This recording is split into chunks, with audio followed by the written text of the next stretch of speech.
কিছু মানুষ বেঁচে থাকেন শুধু নিজের জন্য, আর কিছু মানুষ বেঁচে থাকেন অন্যদের জীবন বদলে দিতে। শহীদ শরীফ ওসমান হাদি সেই বিরল মানুষদের একজন। তিনি শিখিয়েছেন নেতা হতে ক্ষমতা লাগে না, লাগে নৈতিকতা। তিনি শিখিয়েছেন সত্য বলা বিপজ্জনক হতে পারে, কিন্তু নীরব থাকা আরও ভয়ঙ্কর।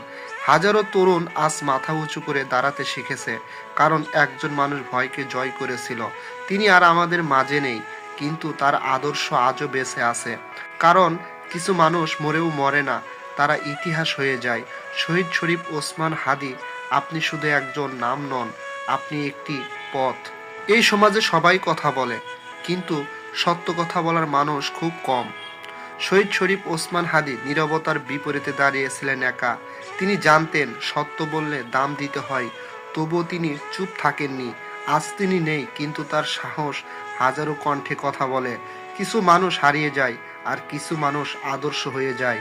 আমরা সবাই কোনো না কোনো দিন ভেঙে পড়ি, তখন একজন মানুষের গল্প আমাদের দাঁড়াতে শেখায়।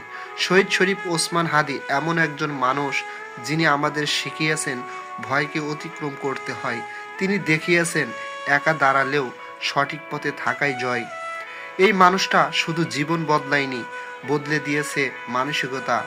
সময় সবাইকে ভুলিয়ে দেয় না, কেউ কেউ সময়ের চেয়েও শক্তিশালী হয়। শহীদ শরীফ ওসমান হাদি আজ আমাদের মাঝে নেই, কিন্তু তার আদর্শ আজও আমাদের প্রশ্ন করে, তুমি কি সত্যের পক্ষে দাঁড়াবে? কারণ কিছু মানুষ মরেও মরে না, তারা পথ দেখায়। সত্য বলার সাহস সবার নেই। শহীদ শরীফ ওসমান হাদি সেই সাহস দেখিয়েছিলেন। তিনি চলে গেছেন, কিন্তু তার আদর্শ আজও আমাদের দাঁড় করায়।